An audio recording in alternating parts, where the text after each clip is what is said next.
Assalamualaikum. Assalamualaikum warahmatullahi wabarakatuh. Kembali lagi Gus, saya bertanya maskur masalah Gus. Sebelumnya saya ucapkan asyhadu an la ilaha illallah wa asyhadu anna Muhammadar Rasulullah. Allahumma sholli ala sayyidina Muhammad wa ala ali sayyidina Muhammad. Subhanallah walhamdulillah wa la ilaha illallah wallahu akbar wa la haula wa la quwata illa billah.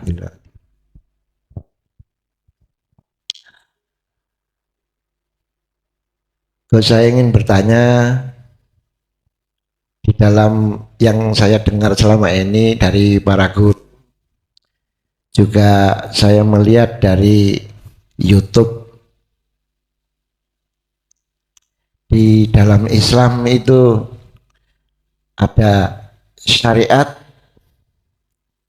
tarekat, hakikat, dan makrifat.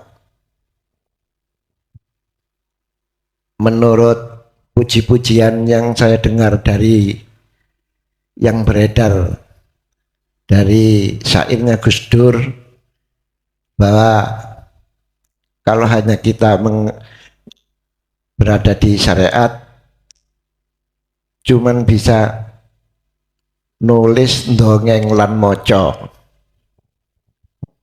Terus pada tingkat syariat yang sudah setua ini, kita yang sudah bau tanah Gus, bagaimana cara melaksanakan syariat yang singkat tapi mendapat ridho dari Gusti Allah. Pada selanjutnya, setelah kita berjalan di syariat, dari beberapa yang saya dengar di YouTube membuat saya merinding bahwa tingkat daripada syariat itu adalah kesombongan. Itu yang saya khawatir Gus. Dan pada selanjutnya ada yang namanya tarekat Gus. Untuk bisa ke tarekat, kita harus dibaiat oleh seorang mursyid Gus. Setelah dibaiat, nanti hati kita akan digerakkan oleh mursyid agar selalu berzikir secara otomatis dan mengingat kepada Allah. Sedangkan cara-caranya nanti ditentukan oleh guru mursyid dengan ketentuan yang ada. Terus bagaimana Gus cara menentukan guru mursyid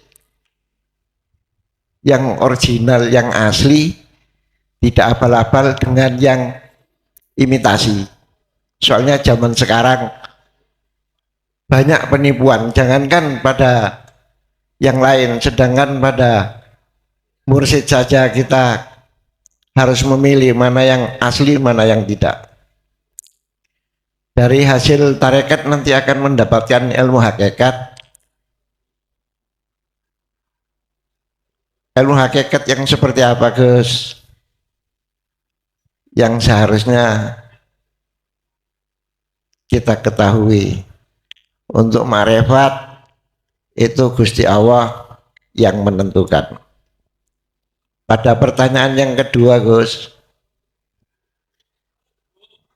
saya mau tanya, ilmu dirut tauhid Gus dalam kehidupan sehari-hari penerapannya gimana Gus? Cuman dua. Terima kasih Gus. Assalamualaikum warahmatullahi wabarakatuh. Waalaikumsalam warahmatullahi wabarakatuh. Ya ayyuhalladzina amanu khulu fissilmi kafah. Al-Baqarah 115. Kalau nggak salah, kok 115, 208, mohon maaf.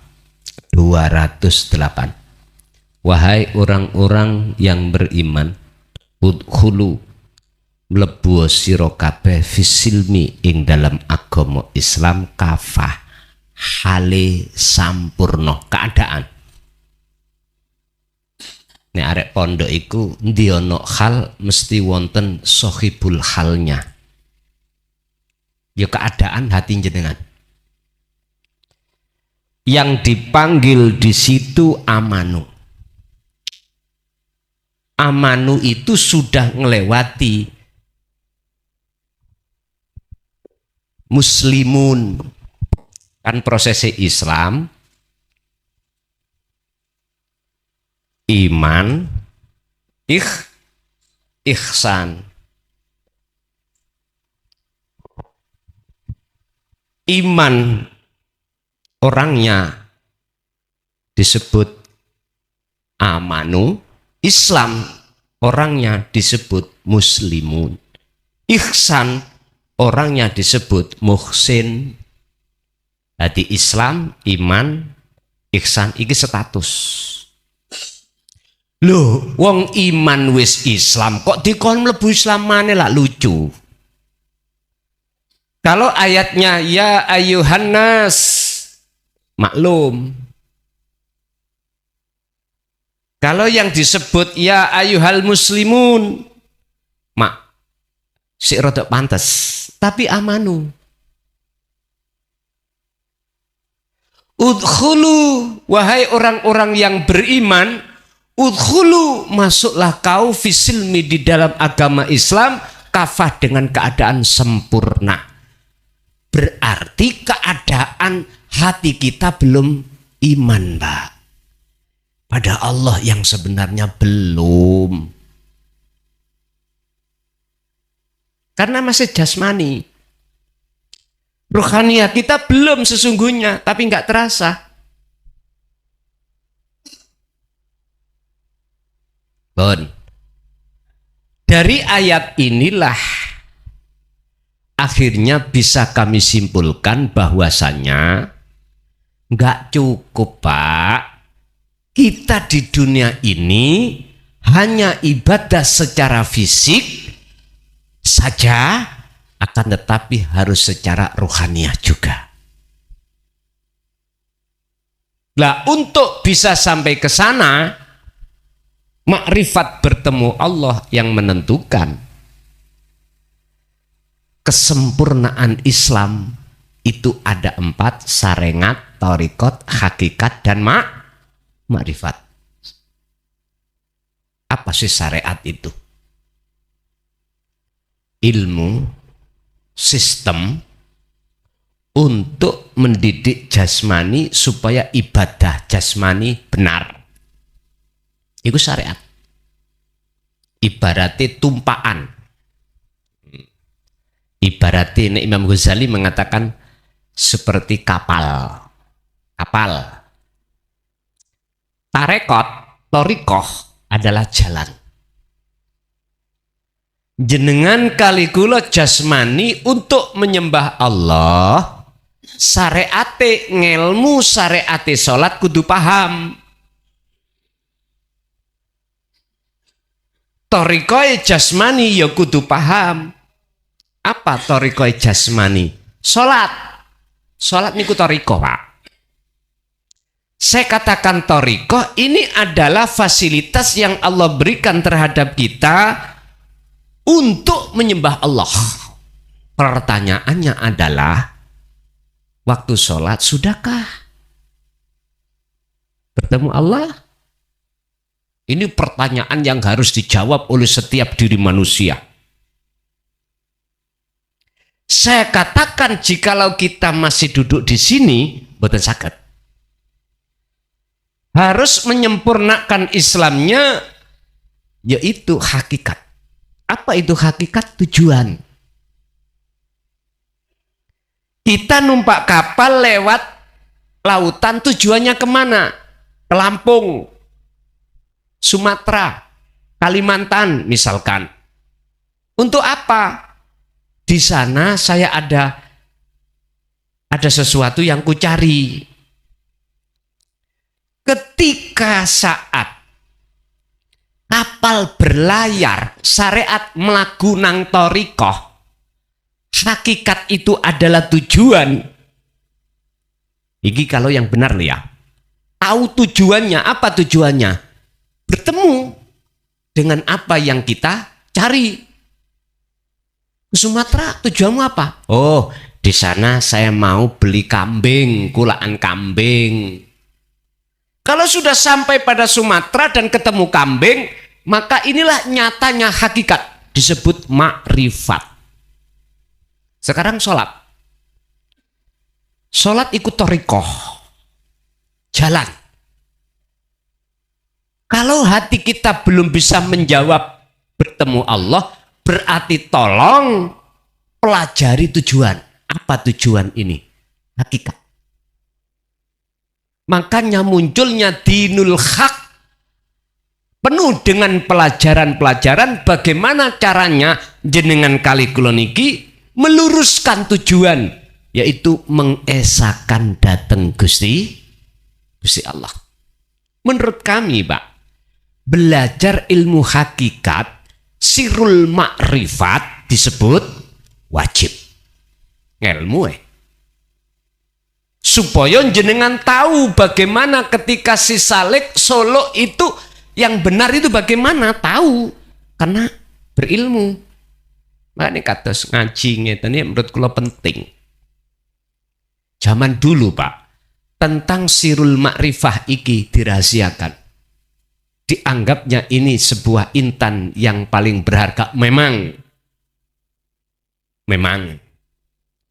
Sehingga beliau itu takut fitnah ketika saat menyampaikan ini. Sehingga diwastani inten iku ya kudu dilebokno kotak itu dikunci, dilebokno lemari ini dikunci. Nggih nek boto, Pak, diler ning tengah dalan. Regane inten sak gegem kali boto sak trek mahal pundi? Inten lah, Pak.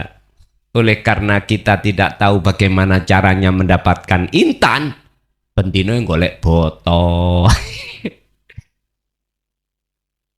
Ada yang namanya anugerah yang kekal. Anugerah yang kekal, ada anugerah yang tidak kekal. Oleh karena anugerah yang kekal kita tidak tahu caranya untuk mendapatkan, ya sudah. Kita dapat yang tidak kekal. Ar-Rahman, anugerah Allah yang tidak kekal.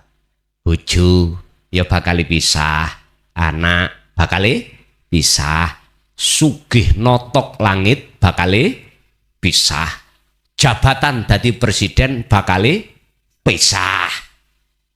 Mungkin jenengan iling zamane Pak Harto nggih berapa puluh tahun. Koyok-koyok lah kayak esok leren ya.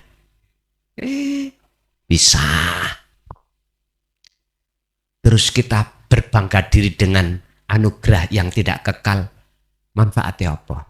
Makanya tadi puncak daripada kita yang masih duduk di syariat adalah takabur.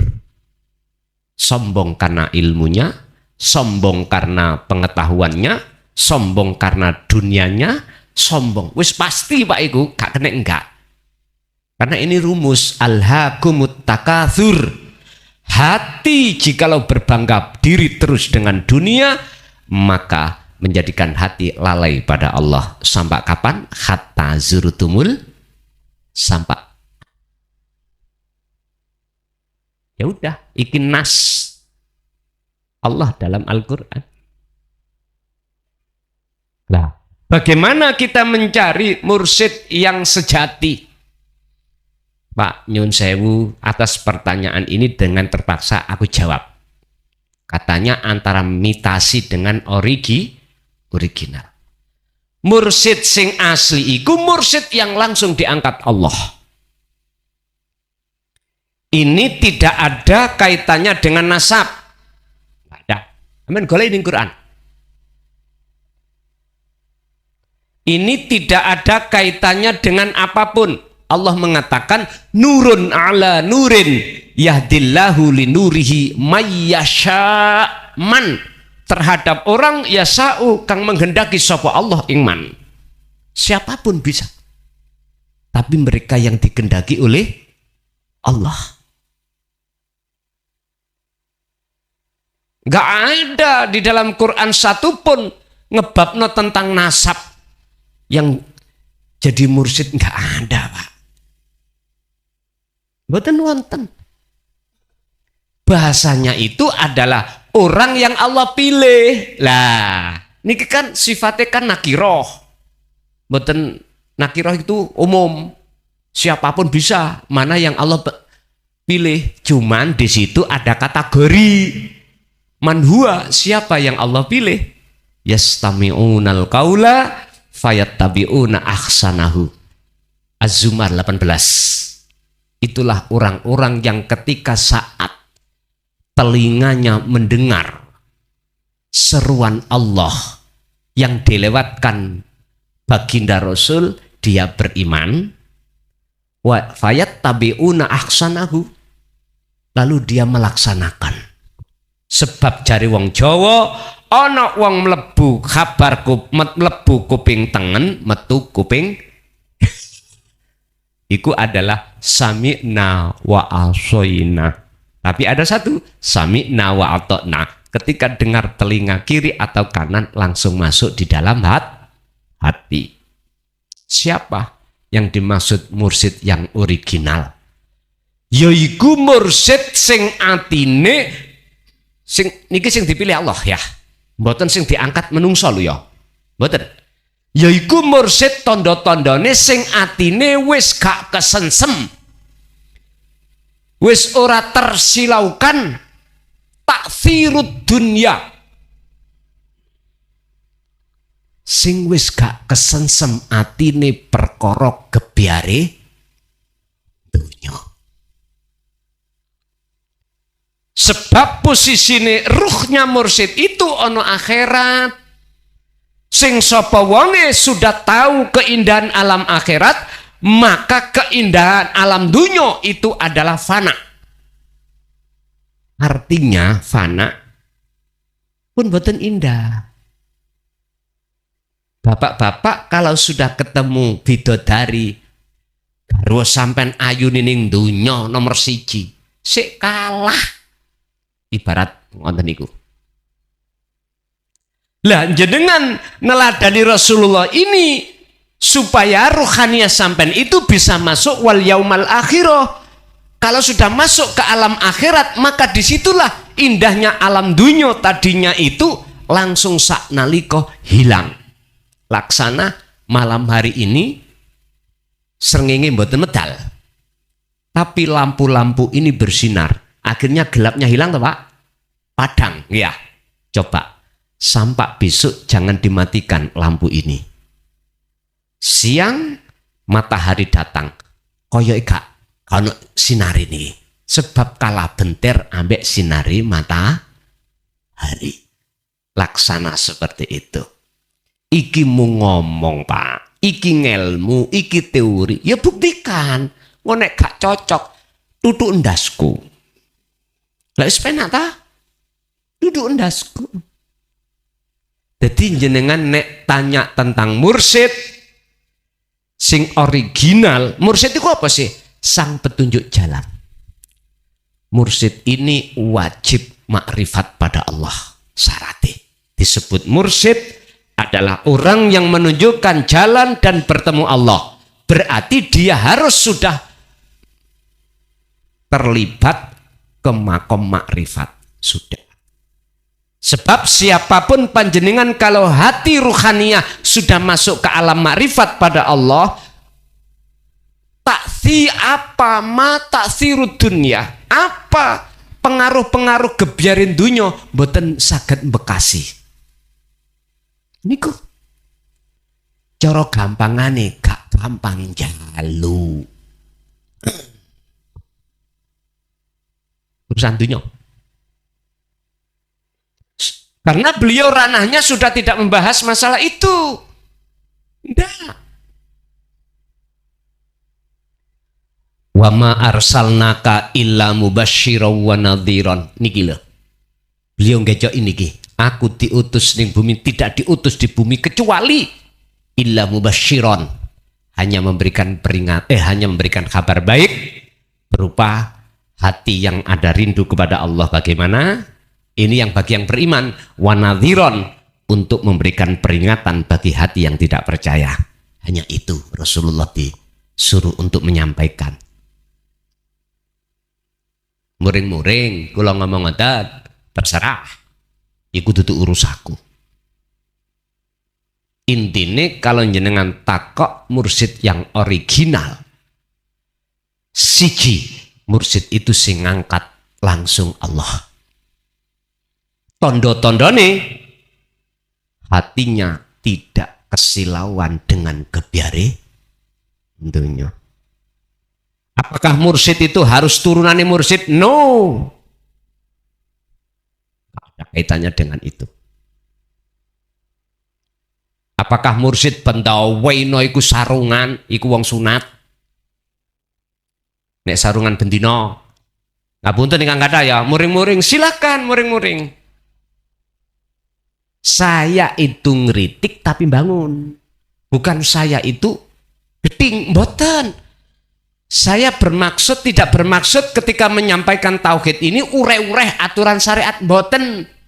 Ngelurusno syariat sampean iku cake persis kayak syariate baginda Rasulullah sallallahu alaihi wasallam. Iku lho maksud kula.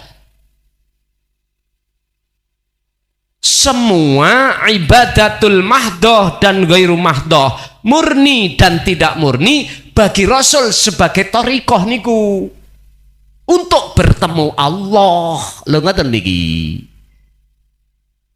Endak kita jangankan ibadah yang tidak murni aja tidak bisa kita sampai pada Allah. Jikalau terjadi seperti ini, mestinya umat Islam evaluasi. Apa sebabnya yo aku sholat kok yo sik ketemu garangan. Lho ngoten lho. Mboten terus mikir meneng ae ojo.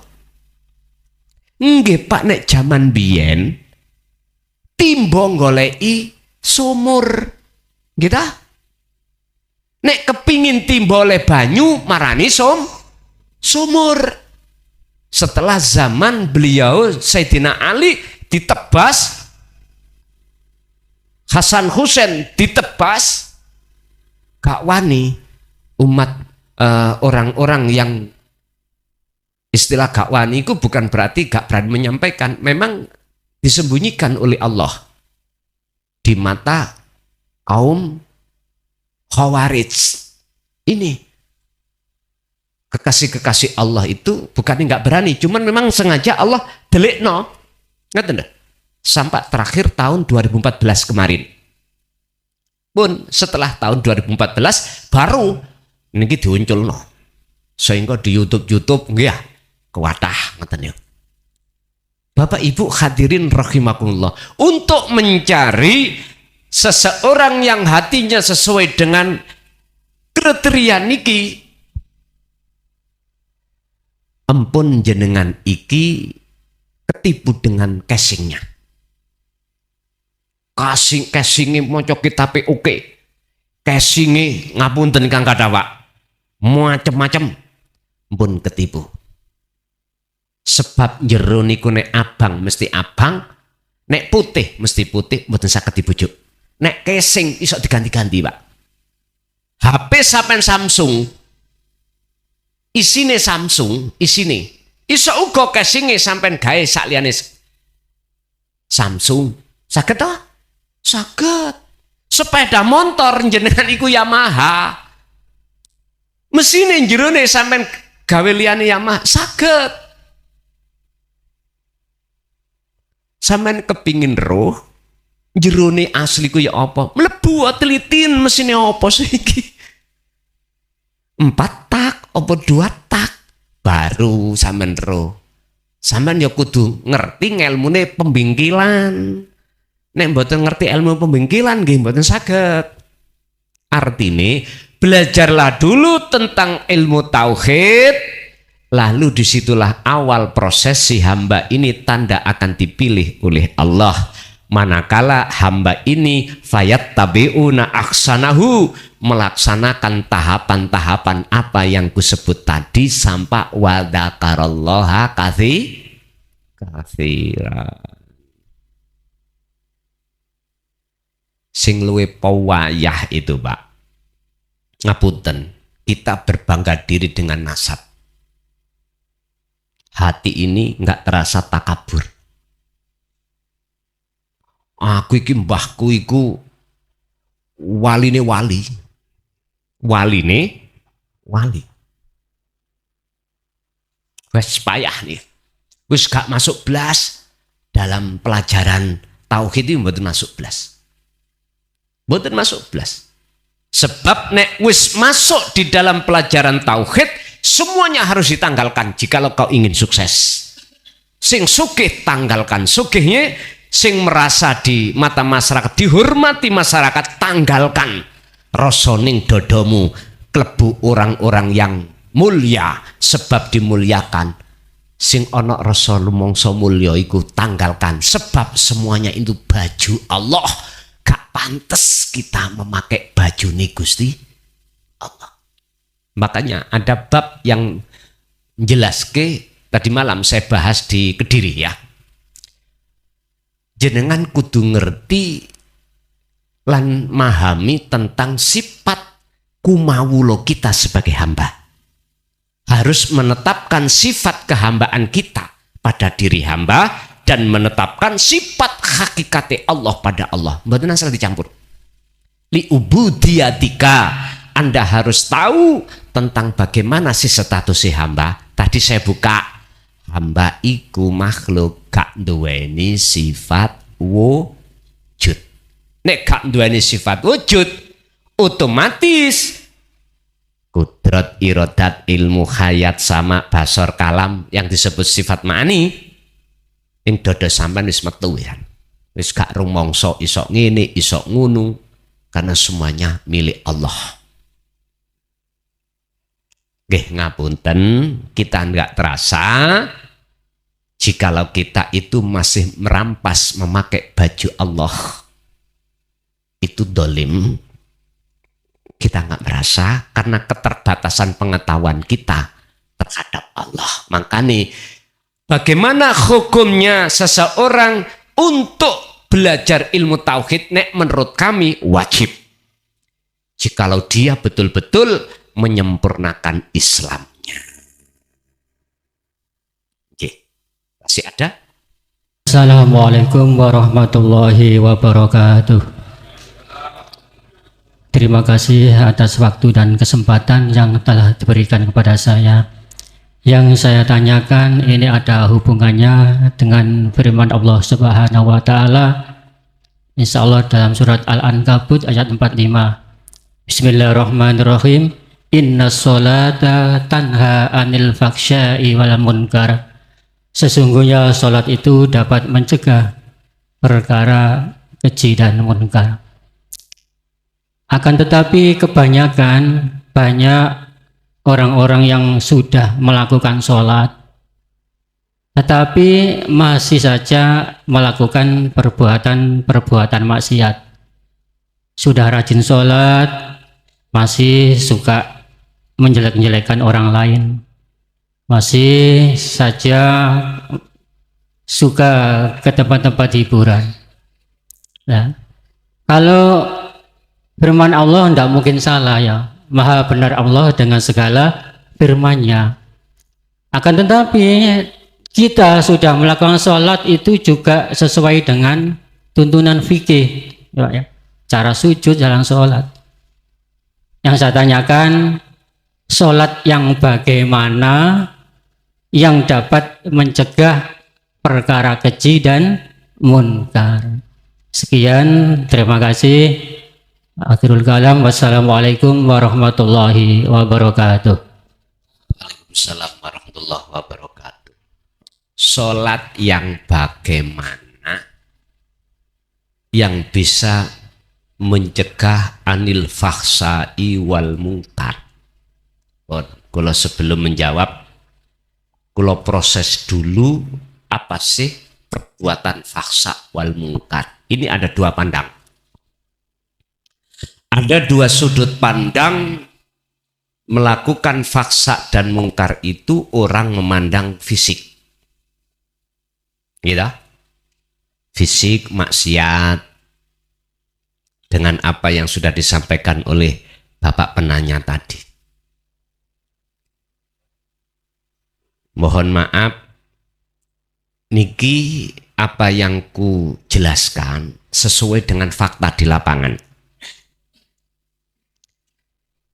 Walaupun secara fisik kita meninggalkan faksa dan mungkar secara fisik, ya, secara fisik. Walaupun secara adab ilmu fikih, fuqaha, kita sesuai bagaimana caranya kita takbiratul ihram yang benar. Surutu sihhatis shalah wa arkanuha kafa, semua tercukupi. Nyuwun sewu, secara jasmani loh ya. Niki saya katakan secara fakta di lapangan. Iso ati iku hudur khusuk nang Allah. Meneng kabeh. Tak jawab mboten saged. Kalau faksa dan mungkar itu kalau kita berhenti di secara jasmani, kita harus tahu faksa wal mungkar secara rohani itu bagaimana perbuatan faksa rohani kita. Ini harus kita perhatikan juga. Tolong, sholat yang bagaimana yang bisa mencegah faksa dan mungkar? Ya sholat sing khusyuk. Sholat sing khusyuk itu hanya bisa terjadi pada hati seseorang yang hati seseorang itu sudah sampai pada Allah. Baru bisa. Hati seseorang yang sudah masuk ke alam akhirat, hati seseorang ruhania itu sudah litakar rubihi waliqaihi, orang yang sudah ada hati rasa rindu ingin jumpa pada Allah. Untuk menebus rindu itu harus ketemu, dan cinta kalau sudah ketemu itulah yang dimaksud alladzina amanu wa tatmainnu qulubuhum bidzikrillah, ala bidzikrillahi tatmainnul qulub. Maka jikalau jenengan posisi wonten surat Ar-Ra'd ayat 28 ini pasti akan bisa khusyuk. Bapak Ibu, ada jawaban itu secara spesifik untuk menjawab pertanyaan itu di dalam surah Al-Baqarah ayat 238. Allah dawuh di sini di dalam ayat itu gini, Pak. Khafidu reksonen ala sholawati ay al maktubah, sholat 5 waktu itu. Berarti lah perilakunya jasmani toh. Ayat itu tidak berhenti, juga tidak ada tanda wakaf. Justru ada wawu yang disebut sebagai wawu ataf, wawu penyambung dari sholat jasmani. Apa? Wassolatil wusta. Boleh kula busuk gosok? Menimben iku sepidole sing gedhi. Segini lho, makane kula siapno. Masa sing mburi-mburi ini ben ketinggal. Gak kok meripat tuwek. Ngoten lho. Ngapunten nggih. Kula ngeritik tapi membangun. Ngoten lho. Terus spidole ngoten, empun tumbas spidol sing gak kena digosok. Wis ngeten mawon, timbang sampean repot-repot kula tak beto. Engko salah tambahan tuku spidole. Sakno Pak Takmir engko.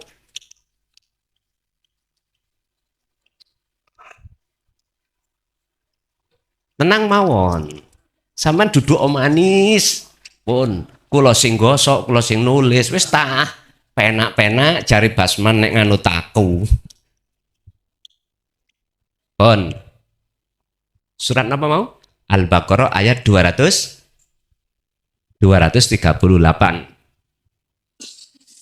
Al-Baqarah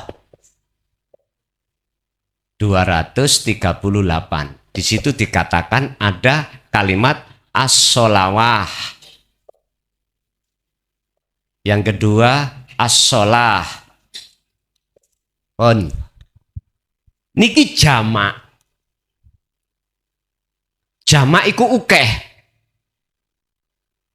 As-sholah iki tunggal.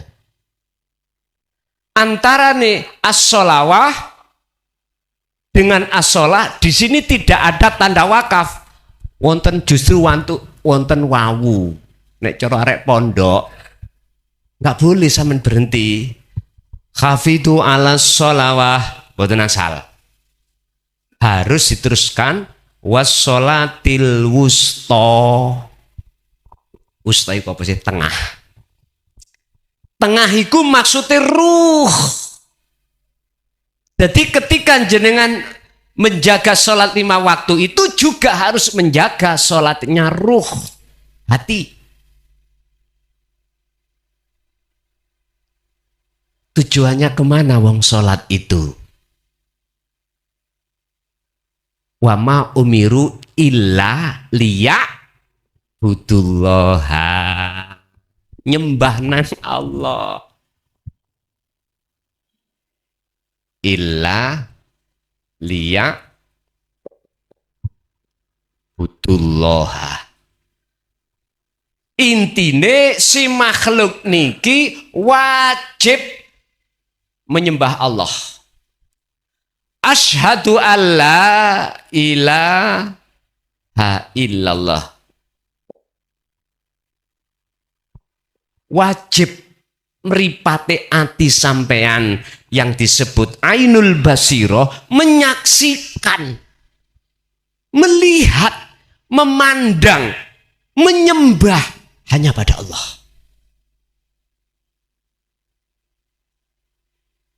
Nyatane di lapangan. Nyun sewu, jenengan kali kula sing durung dugi mriku mesti ati niku gambar-gambar dunya mlebet. Telung perkara mang garwa anak dunya, bro. Ketika jenengan kali kula memandang dan bersaksi ati ini terhadap selain Allah, itulah faksa wal mungkar.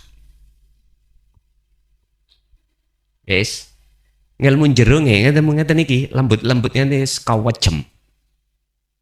Bahkan di dalam surat Luqman ayat 13 didawake Gusti Allah, ya bunaya, hei anak putuku, la tusyrik billah.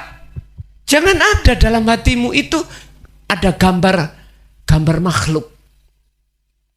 Sebab itu bisa jadi termasuk klebu syirik khafi, menyekutukan Allah. Iman aku terhadap itu. Inna syirka la zulmun azim. Sebab perbuatan itu termasuk mbah buyute dosa. Makanya boleh disebut faksa wal mung. Niki perbuatane ruh. Cuman prosesnya ya kudu jenengan iki noto jasad iki ning gone hukum syariat. Terus noto roh iki ing mungguh hukum hakikat. Jenengan kali kula sing umur-umur ini mungkin tah mondok maneh. Halo? Mboten mungkin tah? Niku generasi anak sampean kali kula ning pondok ibtidaiyah, sanawiyah, aliyah itu dipelajarkan tentang fikih. Jenengan kali kula niki wis kasep. Nek menurut kula syariat sampean sak pira yus kuwi. Sebab umur sampean kali kula kena dihitung jari, wah. Ayo.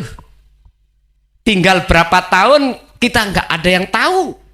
Tinggal dikit. Nek menurut kula apa sing terpenting umur saya sudah di atas 40. Ya penting no hubungan hati sampean langsung datang Allah lewat wasilah niku. Di saat itu syariat sampean kali iso misalnya mek 10%, ya 10%. Iso ya aku iki salat, poso, haji, liya-liyane gak iso. Wong salat kadang-kadang aku bagaimana caranya salat sing bener munggo syariat gak iso.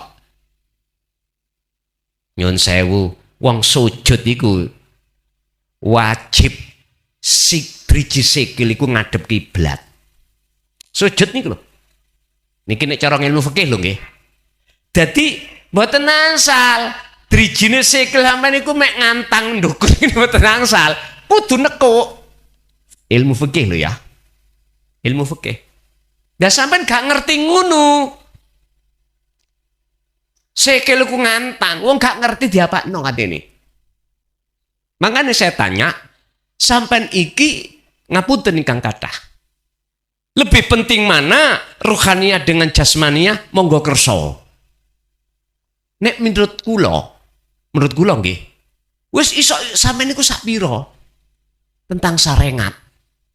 Nek umpama sampean kali kula niku mentingno syariat sik, misale hakikate peri ati sampean nek wis ketuturan mati sinten tanggung jawab? Aku takok, sinten tanggung jawab? Ketika roh idza jaa ajaluhum la yastakhiruna sa'ah wa la yastaqdimun, sinten sing tanggung jawab? Aku bukan berarti geding ambek ilmu syariat, ndak. Mboten. Lebih baik sampean ikut syariat yo apik, hakikate luwih apik maneh. Ngoten lho dulur. Saiki ayo dipikir pertimbangan umur, Pak. Bagaimana Gusti Allah dawuh dalam surat Az-Zumar 54? Kalau kita kembalinya mati itu dalam posisi ruhaniah masih buta pada Allah, bagaimana Pak? Terus andai kata kita misalkan berani mengatakan dandanono syariat musik, padahal yang kita ajak ngomong iku orang yang sudah berumur. Engkau nek umpomo sedo durung dandani ruhaniah, wani tanggung jawab? Ayo, sakit nulung tah. Ruh dalam kegelapan. Ayo dipikir. Saya katakan sekali lagi. Bab masalah ilmu fikih jenengan iki sampak fatkul mu'in. Tentang sholat. Wis, fatkul wahab. Wis, Pak notok kon niku. Bab hadis sampai iku seluruhnya kuasai. Bab Quran, kitab apapun kuasai. Ingat, jikalau ruhaniah jenengan belum terlibat fi bahrit tauhid, aku kepingin tahu jawabannya. Waktu sholat, ati sampai kali kula gak iso khusuk gak mensaket. Gak percaya? Takonono nanggone wong sing tak maksud niki wau. Jawabane napa? Isih mboten saged. Niki lho Pak.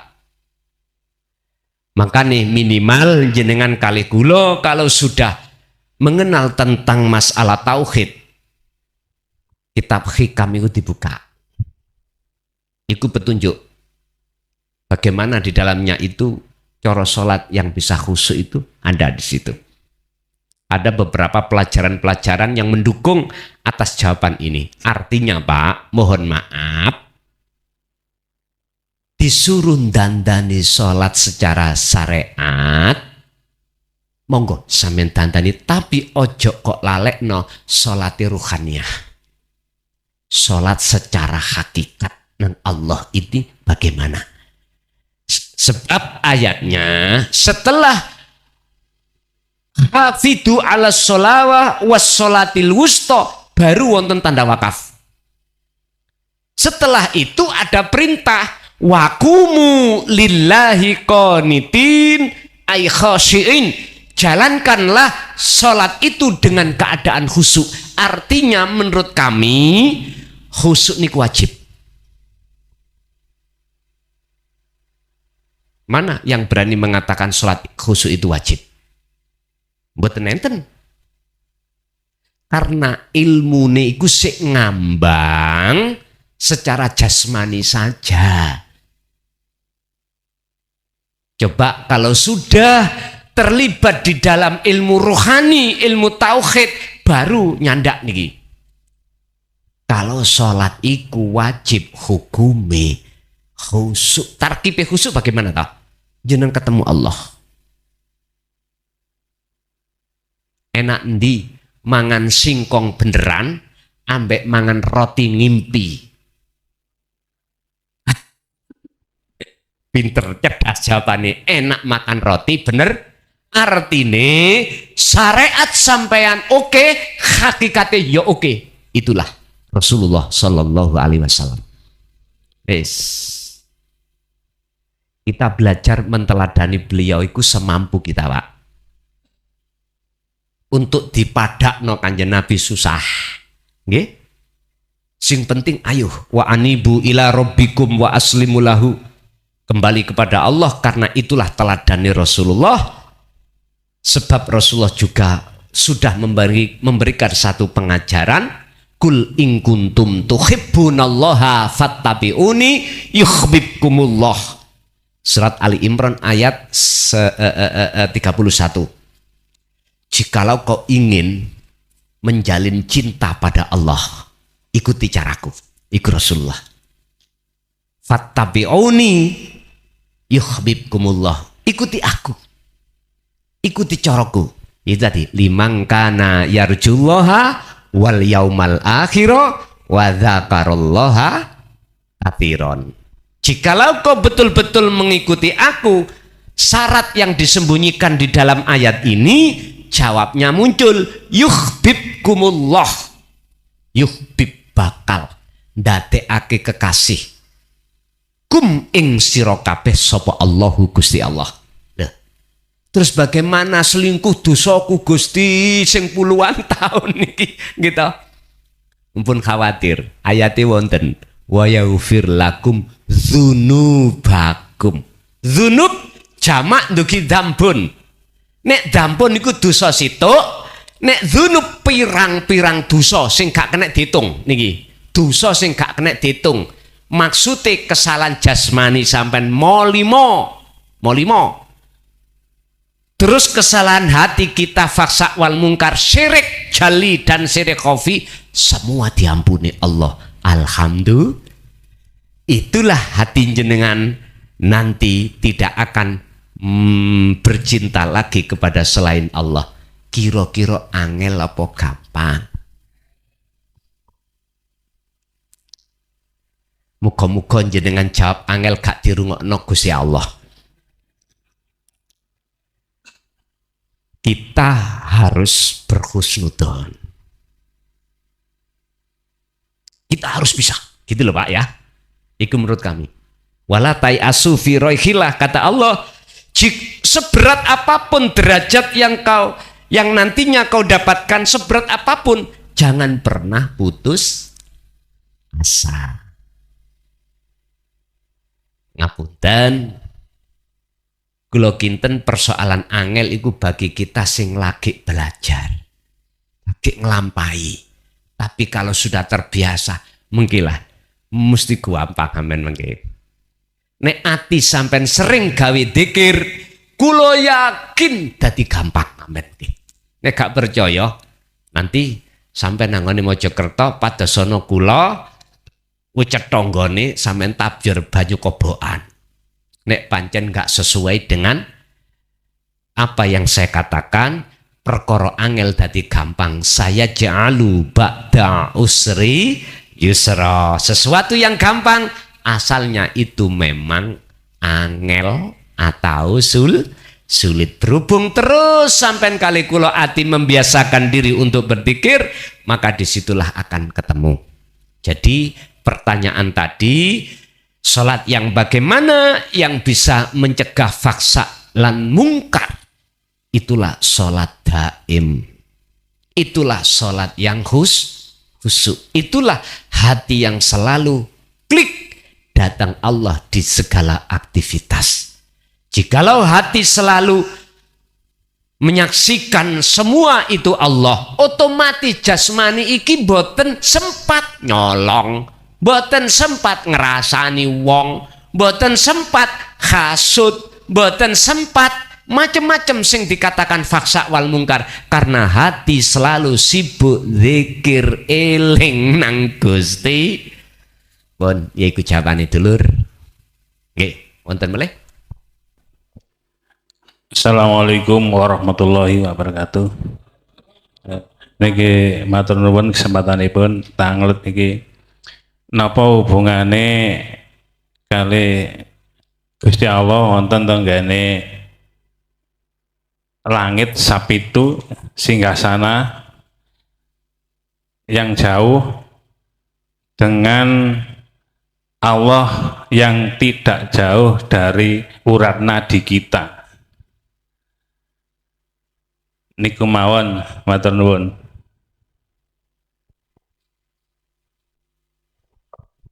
Apa hubungannya terkait Allah dekat dan Allah jauh?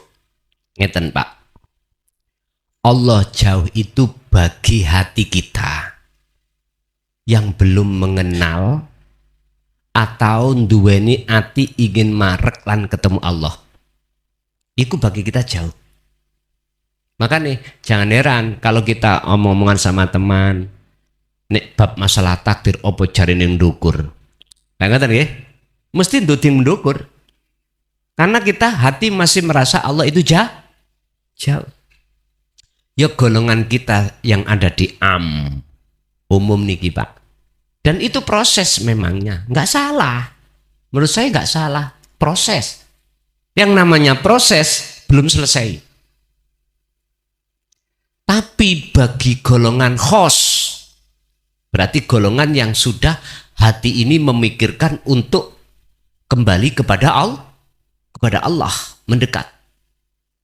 Di situ nanti kita akan melewati 3 hal. Alam muraqabah, alam fana, alam ma'rifat. 3 hal ini pasti jenengan lampahi niki mengke. Nah, bagi golongan yang ada di sini disebut golongan khos, Allah sudah tidak merasa jauh, Pak. Makanya Islam, iman, ihsan. Kalau iman kita melaksanakan perintah Allah dan meninggalkan larangan. Bentuk iman kita dibuktikan kita taat menjalankan apa perintah dan meninggalkan larang. Iku bentuk iman. Nek syahadat, nek Islam jenengan mengucapkan 2 kalimat syahadat. Kalau ihsan bagaimana? Anta budallaha ka'annaka lahu taro. Iku isinya ruhaniyah, wis gak ngomong jasmaniah. Isinya hati. Ketika kau menyembah, kata Rasul, seakan-akan kamu bisa melihat Allah. Jikalau belum bisa, kau di dalam hati ada satu perasaan atau merasa selalu dilihat oleh Allah. Jenengan Pak nyun sewu. Waktu sepedaan motor gak helman lo ya. Terus sampai niku merasa dilihat polisi, bingung mboten? Bingung sampai. Tapi sampai kalau nggak merasa dilihat polisi, padahal polisinya melihat, jenengan koyok-koyok gak duwe salah. Nggak ngoten ta? Rasa wedi mboten enten. Karena tidak tahu kalau dilihat polisi. Wong polisi niku lho amping-amping ning pager. Dengkek sampean, arepe ditilang. Tapi jikalau jenengan merasa dilihat polisi, gak mungkin jenengan gak helman. Mesti helman. Iku logikanya seperti itu. Kalau jenengan sudah merasa selalu dilihat Allah, gak mungkin jenengan akan melanggar aturan Allah. Barometernya ada di situ, Pak. Jadi apa hubungannya antara Allah itu jauh di singgasana sana? Ini karena kelas kita, Pak. Kelas kita berhubung kelas itu kelas umum. Ya mesti mengatakan Allah jauh. Lah berhubung jenengan kelas khos, mesti Allah sudah nggak jauh lagi. Lah sekarang sing terpenting bagaimana proses kelas am kita itu pindah ke khos. Niku terserah jenengan.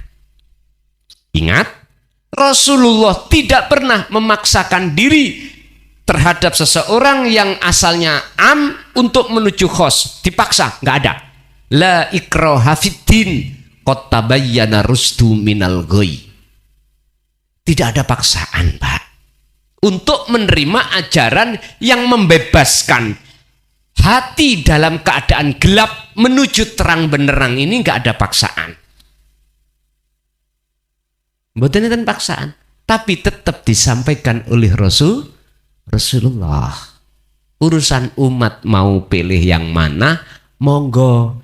Terus vetivera, kalau aku boleh milih yang tengah-tengah saja. Alusto niku wau. Apa? Syariate oke, hakikate ya oke.